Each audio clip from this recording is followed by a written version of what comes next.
Cambridge English 365 days 365 ദിവസം ഇംഗ്ലീഷിന് വേണ്ടി നമുക്ക് അല്പസമയം ചെലവഴിക്കാം. വളരെ എളുപ്പത്തിൽ ഇംഗ്ലീഷ് മനസ്സിലാക്കുന്നതിന് വേണ്ടി കേംബ്രിഡ്ജ് മെറ്റീരിയൽസ് ഉപയോഗിച്ച് തീർത്തും ആധികാരികമായി ഡിസൈൻ ചെയ്തൊരു കോഴ്സാണിത്. ഈ വീഡിയോയിൽ നമ്മൾ മനസ്സിലാക്കാൻ പോകുന്നത് ഈ രണ്ട് സെന്റൻസുകൾ തമ്മിലുള്ള ഡിഫറൻസ് ആണ്. കോൺവെർസേഷൻ മെത്തേഡിലൂടെ വളരെ എഫക്റ്റീവായിട്ട് നമുക്കിത് മനസ്സിലാക്കാൻ സാധിക്കും. PDF ഫയൽസ് വാങ്ങിയുള്ള എല്ലാ സ്റ്റുഡൻസും ഈ പേജ് നമ്പേഴ്സ് ഉപയോഗിച്ച് പ്രാക്ടീസ് ചെയ്യാൻ ഞാൻ റിക്വസ്റ്റ് ചെയ്യുന്നു. നമുക്ക് ഈ രണ്ട് സെന്റൻസുകളും വായിക്കാം. They decided to come. അവര് വരുവാൻ തീരുമാനിച്ചു എന്നാണ് ആ സെന്റൻസിന്റെ അർത്ഥം. They decided. ഇനി ഈ സെന്റൻസ് നോക്കുകയാണെങ്കിൽ they decided not to come. ഇവിടെ അർത്ഥം മാറുന്നുണ്ട്. They decided not to come എന്ന് പറഞ്ഞാൽ അവർ വരാതിരിക്കാൻ തീരുമാനിച്ചു എന്നാണ് അർത്ഥം. അപ്പോൾ ഇവിടെ ഒരു നോട്ട് ആഡ് ചെയ്യുമ്പോൾ തീർത്തും വ്യത്യസ്തമായ മീനിങ് ആണ് ലഭിക്കുക. ഈ 4 സെന്റൻസുകൾ കൂടി നമുക്ക് നോക്കാം. അതിനുശേഷം പ്രൂഫോട് കൂടി കേംബ്രിഡ്ജ് പ്രൂഫോട് കൂടി കുറച്ച് കാര്യങ്ങൾ കൂടി ഞാൻ പറയാൻ ഉദ്ദേശിക്കുന്നു. ഈ സെന്റൻസ് വായിക്കാം. They decided to inform them. അവരെ ഇൻഫോം ചെയ്യാൻ തീരുമാനിച്ചു. They decided not to inform them. അവരെ ഇൻഫോം ചെയ്യാതിരിക്കാൻ അവർ തീരുമാനിച്ചു. They decided to go there. അങ്ങോട്ട് പോകാൻ അവർ തീരുമാനിച്ചു. They decided not to go there. അങ്ങോട്ട് പോകാതിരിക്കാൻ അവർ തീരുമാനിച്ചു. ഇനി ഇതിനൊക്കെ ക്വസ്റ്റ്യൻസ് എങ്ങനെ ക്രിയേറ്റ് ചെയ്യാൻ സാധിക്കുമെന്ന് നമുക്ക് നോക്കാം. They decided. അവർ തീരുമാനിച്ചു. നെഗറ്റീവ് ആക്കുമ്പോൾ they didn't decide. അപ്പോൾ ക്വസ്റ്റ്യൻ ആക്കുമ്പോൾ did ഫ്രണ്ടിലോട്ട് വരണം.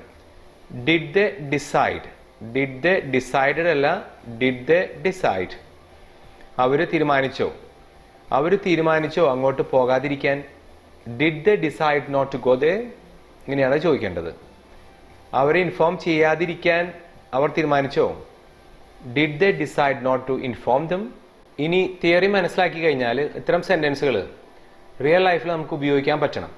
അപ്പം അതിന് കേംബ്രിഡ്ജ് പ്രൂഫോട് കൂടി നമുക്ക് കുറച്ച് സെന്റൻസുകൾ പഠിക്കേണ്ടതുണ്ട്. ഈ മെറ്റീരിയൽസ് ഒക്കെ ഞങ്ങളിൽ നിന്നും നിങ്ങൾക്ക് വാങ്ങാൻ സാധിക്കും.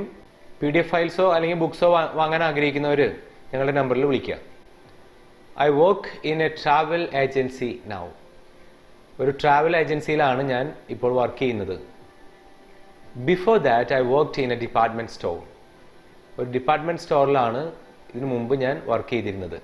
സ്റ്റുഡൻസിന് സംശയം വരാൻ ചാൻസ് ഉള്ള കാര്യം, ഇവിടെ I am working in a travel agency now എന്നല്ലേ പറയണ്ടേ എന്നൊരു സംശയം വന്നേക്കാം. ടെമ്പററി സിറ്റുവേഷൻ ആണെങ്കിൽ നമ്മൾ ഉപയോഗിക്കേണ്ടത് I am working in a travel agency now എന്നാണ്. പക്ഷേ പെർമനന്റ് ആയ കാര്യമാണെങ്കിൽ നമ്മൾ ഉപയോഗിക്കേണ്ടത് I work in a travel agency now എന്നാണ്. ഓക്കെ, അപ്പോൾ ഇവിടെ നമ്മൾ ഉപയോഗിക്കുന്നത് പ്രസന്റ് സിമ്പിൾ ആണ്. ഇവിടെ നമ്മൾ ഉപയോഗിക്കുന്നത് പാസ്റ്റ് സിമ്പിൾ ആണ്. അതിന്റെ കാരണം എന്താ? ഇതിനു മുൻപ് ഞാൻ വർക്ക് ചെയ്തത് ഇവിടെ ആയിരുന്നു എന്ന് പറഞ്ഞപ്പോൾ നമ്മൾ ഇവിടെ പാസ്റ്റ് സിമ്പിൾ ഉപയോഗിച്ചു, അതായത് വെർബിന്റെ സെക്കൻഡ് ഫോം ഉപയോഗിച്ചു. ഇവിടെ വെർബിന്റെ ഫസ്റ്റ് ഫോം ആണ് ഉപയോഗിച്ചത്, സെക്കൻഡ് ഫോം. നമുക്ക് ശ്രദ്ധിക്കണം. We invited them to our party, but they decided not to come. ഞങ്ങൾ ഇൻവൈറ്റ് ചെയ്തു അവരെ പാർട്ടിയിലേക്ക്, പക്ഷേ അവർ എന്ത് ഡിസൈഡ് ചെയ്തു? വരണ്ട എന്ന് ഡിസൈഡ് ചെയ്തു. ഓക്കെ, അപ്പോൾ ഇതൊക്കെ നമുക്ക് ഉപയോഗിക്കേണ്ട സെന്റൻസുകൾ തന്നെയാണ്. ചെറിയ ലെറ്റേഴ്സ് ആയതുകൊണ്ട് കാണാൻ സാധ്യതയില്ല, എന്നാലും അതൊന്ന് കേൾക്കാം. The police stopped me on my way home last night. ഇന്നലെ രാത്രി വീട്ടിലേക്ക് പോകുന്ന വഴിക്ക് എന്നെ പോലീസ് സ്റ്റോപ്പ് ചെയ്തു. ഇതിനോട് കണക്ട് ചെയ്ത് നമുക്ക് പറയാൻ പറ്റുന്ന ഒരു സെന്റൻസ് ആണ്. They asked me to blow into the breathalyzer. അവര് എന്നോട് ബ്രെത്തലൈസറിലേക്ക് ഊതാൻ പറഞ്ഞു. ബ്ലോ, ഊതുക എന്നർത്ഥം. They asked me to blow into the breathalyzer. Breathalyzer, breathe, breath, ഇതിൻ്റെയൊക്കെ ഡിഫറൻസ് ആണ് ഇനി ഞാൻ പറയാൻ പോകുന്നത്. അതിന് മുമ്പ് വെറും 2 സെക്കൻഡ്. ഓൺലൈൻ ക്ലാസ്സുകൾ നമ്മൾ സ്റ്റാർട്ട് ചെയ്തിട്ടുണ്ട്. വെറും 100 രൂപ അടച്ചു കഴിഞ്ഞാൽ നമുക്ക് ക്വാളിറ്റി മനസ്സിലാക്കാൻ സാധിക്കും. അപ്പോൾ അതിന് 82815556 എന്ന നമ്പറിൽ വിളിക്കുക. അതുപോലെ തന്നെ ഹാൻഡ് റൈറ്റിംഗ് ക്വാളിറ്റി ലഭിക്കുന്നതിന് വേണ്ടിയിട്ടുള്ള സ്പെഷ്യൽ ബുക്ക് നമുക്ക് അവൈലബിൾ ആണ്. 500 രൂപ മാത്രമേ അതിന് ചാർജ് വരുള്ളൂ. Breathalyser British English, American English spelling വ്യത്യാസമുണ്ട്. A device used by the police to measure the amount of alcohol in a driver's breath. ഇത് ബ്രീത്ത് എന്നല്ല ഉച്ചരിക്കേണ്ടത്, ബ്രെത്ത്. ബ്രീത്ത് എന്ന് പറയുന്നത് ഇതാണ്. സ്പെല്ലിംഗ് വ്യത്യാസമുണ്ട്. ഈ ആഡ് ചെയ്യുമ്പോഴാണ് നമുക്ക് ബ്രീത്ത് എന്ന് ഉച്ചരിക്കുക. ശ്വസിക്കുക എന്നാണ് അർത്ഥം. ഇത് വെർബാണ്, ഇത് നൗൺ ആണ്. ഡ്രൈവേഴ്സ് ബ്രെത്ത്, ഡ്രൈവറിൻ്റെ ശ്വാസത്തിൽ എന്നാണ് അർത്ഥം.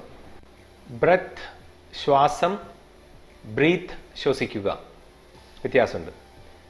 He breathe deeply before speaking again, അവൻ ദീർഘശ്വാസം എടുത്തു സംസാരിക്കുന്നതിന് മുൻപ് എന്നാണ് ഈ സെനൻസിൻ്റെ അർത്ഥം. ഇങ്ങനെ ഓരോ കാര്യങ്ങളും നമ്മൾ മനസ്സിലാക്കുമ്പോൾ കണക്ട് ചെയ്ത് കുറേ സെനൻസുകൾ നമുക്ക് ലഭിക്കും. ഇവിടെ നമുക്ക് കുറച്ച് സെനൻസുകൾ കാണാൻ സാധിക്കും. ക്യാൻ യു ബ്രീത്ത് ഡീപ്ലി, ദീർഘശ്വാസം എടുക്കാൻ നിങ്ങൾക്ക് സാധിക്കുമോ? Do you breathe deeply when you are tense and angry, പിരിമുറുക്കത്തിലായിരിക്കുന്ന സമയത്തും ദേഷ്യത്തിലായിരിക്കുന്ന സമയത്തും നീ ദീർഘശ്വാസം എടുക്കാറുണ്ടോ എന്നാണ് ഈ സെനൻസിൻ്റെ അർത്ഥം. ഇതൊക്കെ നമുക്ക് ഉപയോഗിക്കാൻ പറ്റുന്ന സെനൻസുകളാണ്. She is breathing deeply, I think she is tense, അവൾ ദീർഘശ്വാസം എടുക്കുകയാണ്, എനിക്ക് തോന്നുന്നത് അവൾ പിരിമുറുക്കത്തിലാണ് എന്നാണ്. അപ്പോൾ എത്ര എഫക്റ്റീവായിട്ടാണ് നമ്മൾ സെനൻസുകൾ ക്രിയേറ്റ് ചെയ്യണമെന്ന് നോക്കൂ. ഇനി നിങ്ങൾക്കുള്ള ക്വസ്റ്റ്യൻ ആണ്. ക്വസ്റ്റ്യൻ മുമ്പ് ഒരു കാര്യം പറഞ്ഞോട്ടെ. മെറ്റീരിയൽസ് ഉപയോഗിച്ച്, ബുക്സ് ഉപയോഗിച്ച് അല്ലെങ്കിൽ PDF ഫയൽസ് ഉപയോഗിച്ച് ശരിയായ രീതിയിൽ പ്രാക്ടീസ് ചെയ്യുന്നില്ലെങ്കിൽ നല്ല റിസൾട്ട് നമുക്ക് ലഭിക്കില്ല. PDF ഫയൽസ് വാങ്ങാൻ നിങ്ങൾ മടി കാണിക്കരുത്. വെറും 500 രൂപ മാത്രമേ നമുക്ക് ചിലവ് വരുള്ളൂ. സ്ക്രീനിൽ നമുക്കൊരു സെനൻസ് കാണാൻ സാധിക്കും. The child is found, the child was found safe and well. Is ആണോ വാസ് ആണോ നമുക്കിവിടെ ഉപയോഗിക്കാൻ സാധിക്കുക. ഒന്നുകിൽ ഈസ് എന്ന് എഴുതാം അല്ലെങ്കിൽ വാസ് എന്ന് എഴുതാം. ഈ രണ്ടും സാധിക്കുമെങ്കിൽ ഈസ് ബാർ വാസ് എന്ന് എഴുതാം.